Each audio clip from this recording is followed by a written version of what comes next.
My name's Jonathan Winter. I'm from St Matthew's Church in Oxford, and I'm here with John Price from Christians Against Poverty. Hello, John. Morning. First of all, John, tell us a little bit about yourself and how you have come to be involved in this organisation, Christians Against Poverty.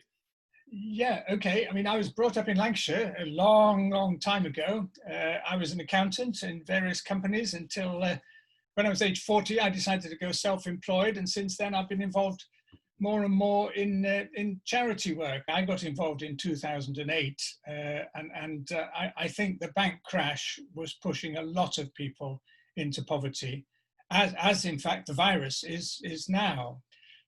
When I moved to Oxford, there wasn't a CAP centre in Oxford, but a group of churches led by Bruce Gillingham, who at the time was the rector of St Clement's Church. Bruce Gillingham got together a group of churches and we formed Oxford Churches Debt Centre. Give us a sense of what their situations are, what you find. Oh, it's depressing. I met a client some years ago now. We always go in twos. Jesus sent people out in twos, so we go in twos. They know we're Christians. We help anybody unconditionally. You don't have to be a Christian to be helped.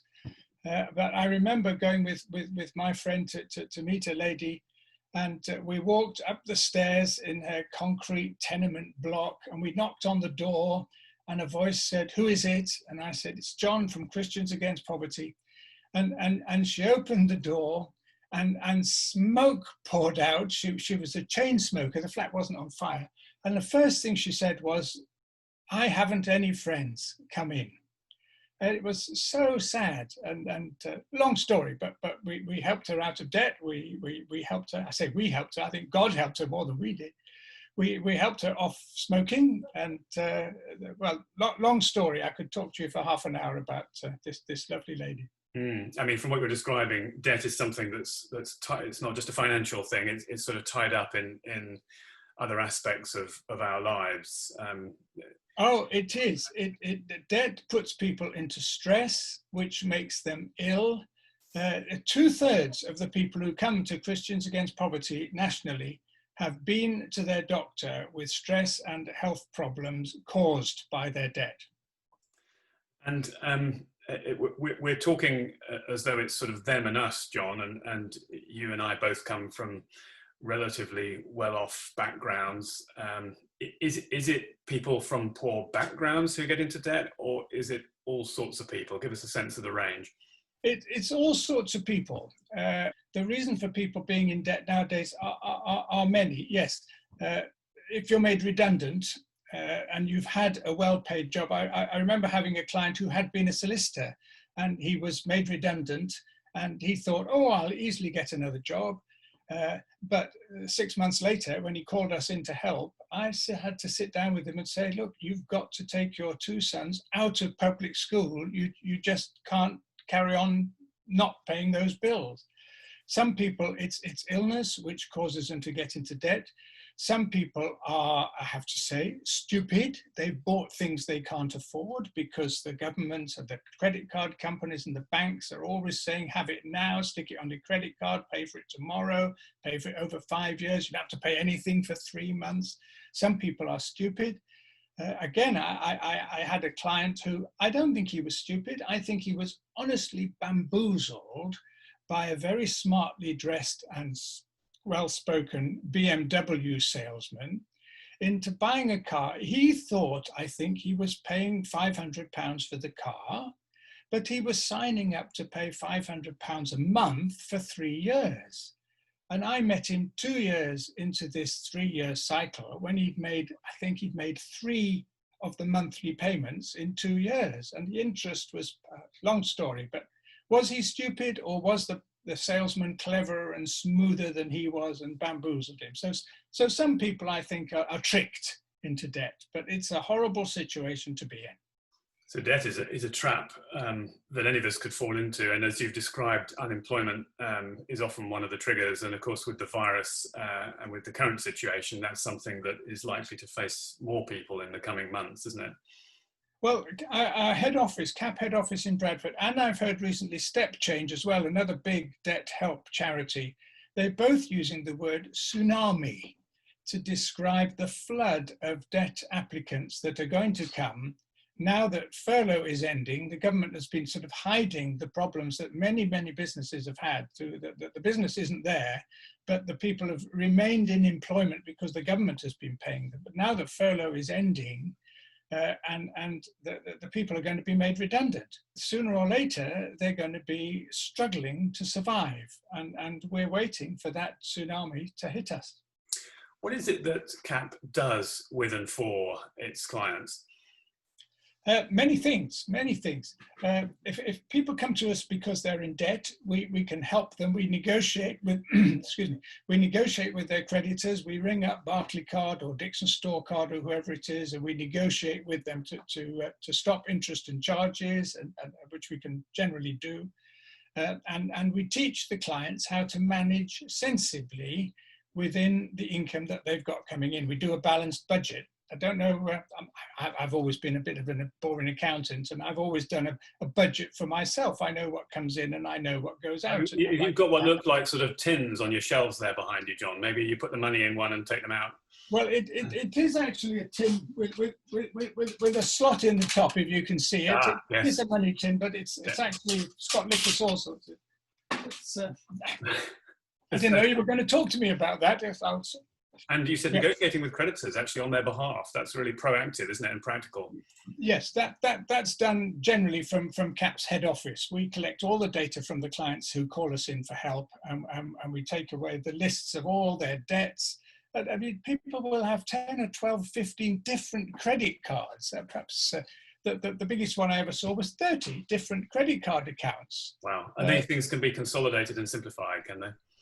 Well, they can, or more often than not, we're finding that clients have to go bankrupt. They're insolvent. Right. They've got so much debt, there's just no way of paying it off. And we help them through bankruptcy proceedings if necessary. What's Christian about this really practical help that CAP provides? Well, you see, why do we bother helping people? I mean, it feels a good thing to do. But Jesus in the Bible says, yes, the poor you will always have with you, and therefore you must help them. And we can show people the love of Jesus as Christians. We don't charge them, obviously they couldn't afford to pay, but we help them unconditionally. They are expensive. It costs us money to deliver this expensive service and look after them. But we want to show them the love of Jesus. And they know we're Christians. We are first Christians and second against poverty. So everybody knows that we do it as Christians. And at some point we will say to clients, you know, can we pray for you? Would you like to come to the church barbecue on Saturday?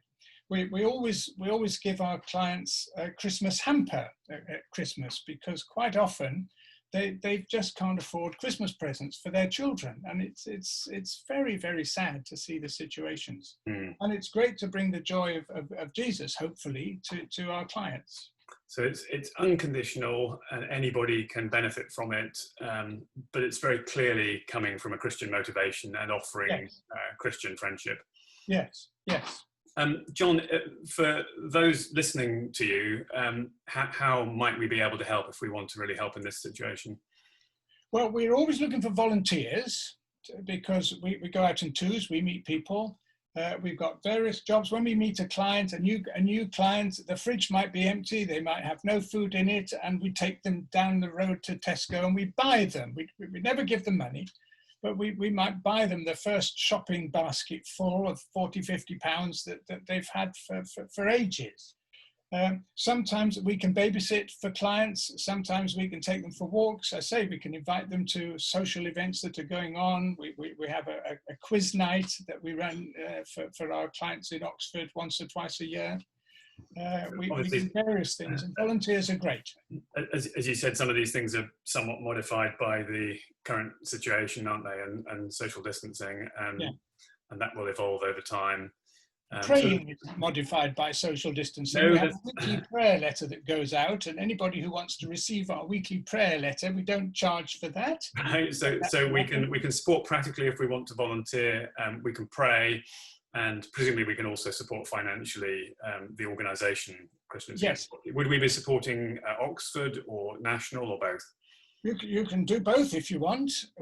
Our separate charity, Oxford Churches Debt Centre, is I say, I'm the treasurer of that. And if you want to give me money, I'm delighted. There are 30,000 people who give regularly to CAP head office in Bradford. They call them life changers. And of course, they're always wanting to add to that. If we want to support, how do we get in touch? We'll find out more. Have you got my email address? john@pricejd.com. I'll say that again, john@pricejd.com. It's not difficult. All right, I think we may be able to put that on the screen for people to use. And finally then, John, thank you for telling us. Sorry, just before we get to finally, there's one thing I haven't mentioned. All right. Yeah, we started Oxford Churches Debt Centre back in 2014, and we've got a dozen churches that are involved in that. The St Ebbe's Church in Oxford have just recently this year started up their own CAP centre. So we've now got 2 CAP centres going in Oxford. The resources that are going to meet this tsunami are growing, and it's great to have another sort of leg to the CAP table. That's great to hear, and it links with the final question I was going to ask you, John, which is, what is your vision for what we can do and could do in Oxford, particularly in the coming weeks, months and years? Well, the vision has to be that we can eliminate poverty. We don't want homeless people. We don't want people who can't afford to meet even the interest payments on their debt. Of course, if you're in that situation, you can't meet the interest payments, your debt is going up constantly. Everybody who needs help with their debts, we've got to be able to help out of debt. It's not the way to live.